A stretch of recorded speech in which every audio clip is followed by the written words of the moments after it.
So, what if the story of your life was already written, and it was a tragedy? Today we're diving into a world where that's not just some metaphor, it's the actual fabric of reality. This is our explainer on the ink-stained shore, a story rewritten. Just imagine waking up to that. This is the very first thing our protagonist, Elara, lays eyes on. And you gotta understand, this isn't just a dark ocean. No, it's a world that feels completely empty, predetermined, bleak. I mean, what's it like to live in a world that literally reflects nothing back at you? This one sentence, it sets the stage for absolutely everything to come. And yeah, that's the core idea here. We're not jumping in at the beginning of some fun adventure. We're landing right at the end of a tragedy. A story that feels totally set in stone, as permanent as ink dried on parchment. Okay, so let's get into our first section, a world made of ink. This is where we see that the ending isn't just known, it's basically the law of the land. It's a world built entirely out of the story itself. And I want to be super clear, this is not a metaphor. The world itself is made of text. The sky is literally spilled ink. The ground, the grass, it's all parchment. And the waves, they wash up on the shore, leaving trails of written script. In a place like this, just to exist means your character in a story you have zero power to change. All right, section 2, the reader becomes rewriter. So you have this totally static, unchangeable world. How on earth do you disrupt something like that? Well, it all starts when one character begins to question the very plot they've been dropped into. So, let me introduce you to Elara. She's basically one of us, a reader. One minute she's cozy in a library, totally lost in this tragic book, and the next thing she knows, bam, she wakes up on that ink-stained shore, a character trapped inside the exact tragedy she was just reading. And this is the very first clue that Elara's role here is way more than just being some unwilling participant. A mysterious boy on the shore just walks up and hits her with this strange question, planting the seed that maybe, just maybe, her being there isn't a mistake, but a purpose. She's not just a reader anymore. This moment is a fundamental shift for her. I mean, look at this. She goes from being a totally passive observer, someone who just accepts the tragedy as it's written, to an active agent of change.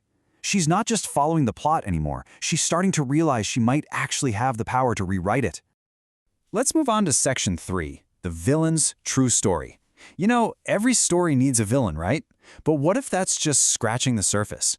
We're about to deconstruct a whole tragedy by looking past the scary title of The Crimson Empress to find the real person underneath. This is the big question hanging over everything. The Empress is famous for her cruelty, for creating this awful, ink-stained world, but the reason for such a catastrophic act, that part of the story's been lost. Why would any ruler do something like this? And when Elara finally gets to confront her, we get the absolutely devastating truth, right from the Empress's own mouth. Her world-ending tantrum wasn't about power at all. It was about an unimaginable loss.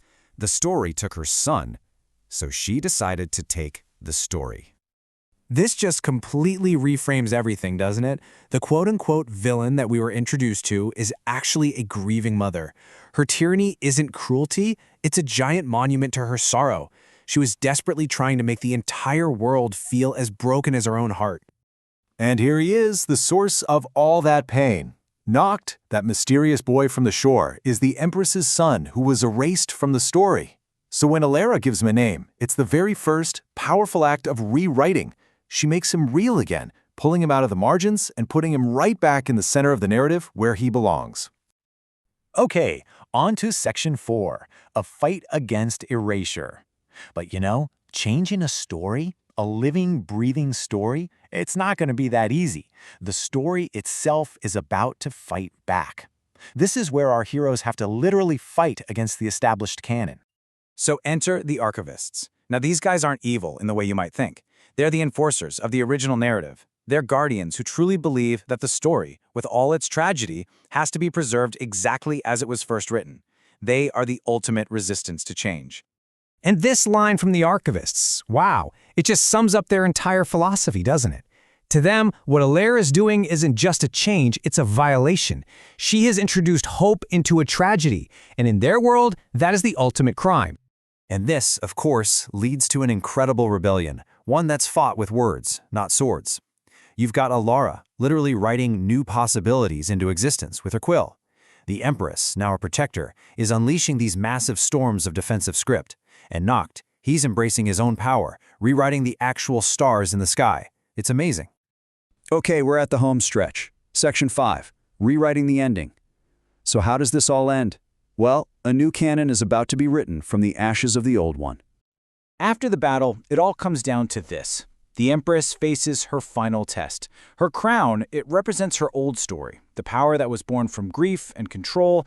Her son, he represents a new story, one built on love and hope. She can't have both. And with just 2 simple words, I choose him, the old world shatters. She gives up her power, her throne, her whole identity as this tragic villain. By choosing her son, she chooses a brand new narrative for the entire realm. Elara gets a new identity too. She's no longer just the rewriter. They call her Scripta, the one who writes truth into fiction, which solidifies her new role as a guardian of stories that choose love over some predetermined tragedy. And that's really the ultimate outcome. That tragedy in 10 acts has been completely transformed. The ink-stained world, which was once this monument to a sad, fixed ending, is now a place of infinite possibility. It's a beginning.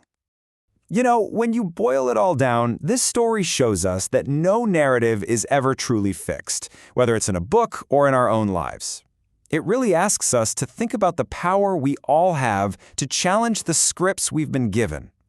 So, it kind of leaves me with one final question for you. If you had the quill, what story would you rewrite?